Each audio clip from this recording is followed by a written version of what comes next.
So welcome, our brilliant and beloved colleague, Ryan. We so appreciate your consistent leadership and solidarity. Since the day we've met, we've had incredible work together. So I really appreciate you taking the time to share with us today. And as always at SETC, we begin all things by giving thanks to our creator, by giving thanks to the original stewards of the various lands we're on. We give thanks to all our ancestors, all those who toiled without compassion or compensation. We give thanks to all our elders and community stalwarts whose shoulders we stand on as we build, share, and learn together for our collective liberation and sovereignty. So Ryan, can you please introduce yourself to our listeners and viewers and share a bit about your remarkable work? Thanks, Victor, and thank you for all of your leadership and for the role that SETC has played, especially I think bringing such a much more like intersectional view to social impact and social enterprise, looking at interconnection. And at the end of the day, it's all about liberation and the power of community. It's an honor to be with you. I'm Ryan Collins-Swartz. I am the Co-Executive Director at Tapestry Capital. We're a nonprofit cooperative dedicated to shifting power when it comes to the world of finance and investing. So our mission is dedicated to supporting two distinct communities, the first being community-led organizations who have amazing ambitions, are on the ground, often filling in the gaps of government, but face barriers when it comes to accessing capital. And then on the other side, we support the growing amount of people living in Canada who want to make a difference with their investments, who recognize that the world of investing is extractive, is often really working against all the things that we work towards every day, whether it's caring for the climate or ensuring everyone has a safe and affordable place to live. But there's a lack of investment opportunities to do that. So at Tapestry, like we specialize in a financial tool called a community bond. In partnership with these community organizations, we issue an investment that's available to anyone in the community. Me, you, a foundation, an institution, business, corporation. So we believe in building community wealth. And yeah, just really excited to get into the conversation. Incredible. Thank you so much. I really appreciate all the context you provide our listeners and viewers in terms of the breadth and scope of your work. So my next question is, what's inspiring you right now? What has you curious or what's keeping you up at nights? It's a great question. I think it's important to acknowledge that there's a lot of harm being done in the world right now, and it's very easy to feel a little bit hopeless at times. Like we're seeing military violence and occupation. We're seeing, a climate crisis get worse. We're seeing like more and more lack of housing affordability. We're seeing an even bigger transfer of wealth to a few from the many. And I feel like so grateful for the work that I do to be able to connect with so many people on the ground who are community members, who are leaders in their community, that have a vision for doing things differently and doing things from the ground up. And I have the privilege of getting to learn from these folks and being able to work in partnership to support them with the resources they need to take their work to the next level. And through a community bond, often engage like a wider community and learning about their work and building a relationship, one that starts with an investment, but that grows into often larger support after that. I'm inspired just thinking of people like recently, Propolis Cooperative is a brand new nonprofit co-op in Kamloops, BC. It's the first project we've supported out west. And a group of residents in Kamloops came together and said, we need affordable housing. We need it to be done in harmony with the planet.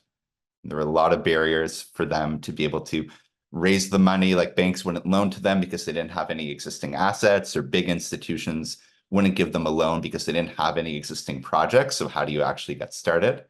They've been able to raise community investment, including support from Thrive Impact Fund out in Victoria, and the Canadian Cooperative Investment Fund, and Lindsay Harris and Miles from their team picked up their, their keys to their building that they bought just a couple weeks ago, and that they're able to now redevelop and develop 50 net zero affordable housing units.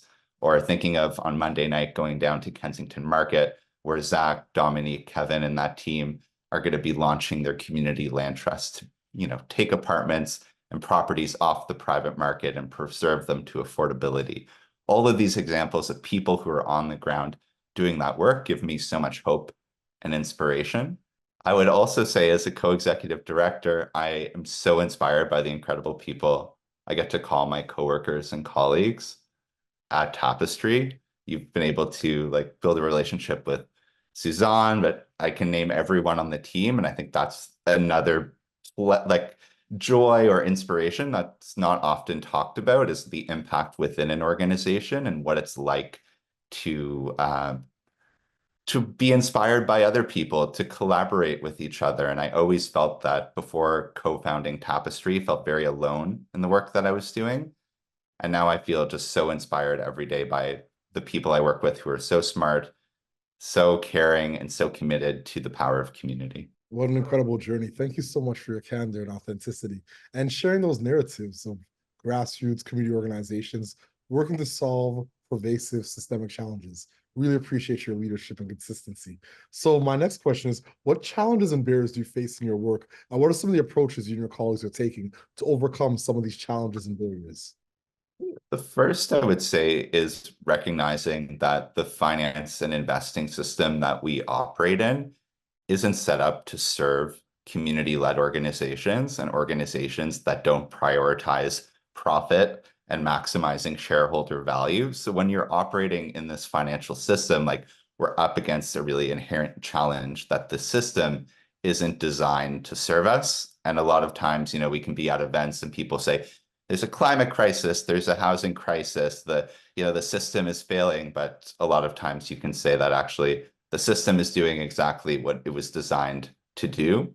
So looking at a challenge of how do we create a new system and one that prioritizes care for people and the planet, and changing the culture around finance from maximizing financial return, which is very extractive, to maximizing social impact, which is like a whole change in how people see the world, how people value their relationship to wealth, their relationship to each other. So a big part of doing that is creating these examples with the community bond projects that we work with and creating we would say like collective infrastructure to make this possible.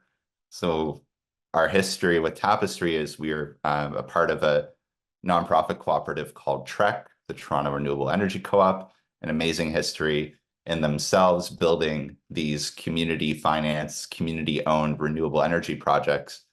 And we always wondered, why aren't there more organizations using these community finance models? But there's a lot of barriers, lack of tools, lack of knowledge. So a big way for us to overcome the challenge is to be able to provide the support to community organizations to first learn about these tools, socialize them in their organizations, build their capacity, evaluate how it works for them, and then we have a team that supports them every step of the way, from putting the offering documents together, supporting their community engagement strategy, and also we have a tech platform that we built to make it just like investing in a typical traditional investment online. Reducing barriers is the first big challenge that we work in. I would also say we're looking at ways to, in the longer term, change some of the rules of the system. So looking at things like tax incentives, the great work that you do with SEDNet and SETC of having a cross-Canada approach, and looking to some of the things like the CDIF model that exists in some Canadian provinces, where you're recognizing that there's a social return alongside financial return. So investors are receiving tax benefits from investing in social enterprises and community projects. We'd like to see the same thing around Canada as well. And then I would say the third thing is looking at raising the public awareness of this financial instrument. How do we raise awareness about cooperatives, social enterprises, and these business and financial models overall? And we're excited to be supporting some exciting work with Chloe Brown in Toronto with her cooperative Solidarity in Numbers, which is looking at, there's a huge growing majority, especially of young people, who recognize that these systems are broken and recognize the value in building new models and new cooperative-owned businesses. So introducing them to co-ops, introducing them to community bonds, and bringing more of these initiatives to life. That's incredible. Thank you so much for sharing all those key priorities in your work. So my next question is, what is your ultimate goal and what does success look like and feel like to you and your colleagues? It's a great question. It's so nice to think about ultimate goal when most of the day it's looking at a calendar and like what's the goal within the next few months or the next year. The ultimate goal, I would say, is to really build a new economy that's community led and where power is shifted from the few to the many, and people's investments move from being extractive and having a negative impact in the world to having a positive force. And there's a much, because of that, and in part of that, there's a much larger cooperative, nonprofit, community-led sector. Even things right now, like there's a lot of talk about corporate greed and that behind inflation right now. And right now there's a national campaign to boycott Loblaws. I don't shop at Loblaws. I think the exciting next thing is, okay, we're boycotting Loblaws. What is the potential to build more resilient local food systems? Shout out Fair Finance Fund. Um, you know, we can go on and on, like people looking at the housing crisis. Can we have better models of home ownership or of having better access to housing? Let's amplify the work of Indwell in Southwestern Ontario or of the growing CLT movement. So I feel like there's such a much more awareness and awakening to these different inequalities and injustices. And there's going to be a really big magic to transform and take that frustration and translate that into like action and building and creating like new systems and new models. Incredible. And definitely big shout out to Sally Miller and the Fair Finance folks and our colleagues at Inwell. Yeah, thank you so much for your leadership. So my last question, do you have any closing thoughts or calls to action for our listeners and our viewers? I'm going to say like a lot of your audience, and I love watching all of your videos, and you have such a beautiful platform that you share with the sector. It's the opposite of gatekeeping. It's the opposite of hoarding knowledge. And I was just in Fredericton at the Canadian Housing Renewal Association conference, hundreds of people all the time who dedicate their lives to affordable housing, to this cause. And when I was up in front of the room, in front of all these people, I asked how many folks have made an impact investment in affordable housing.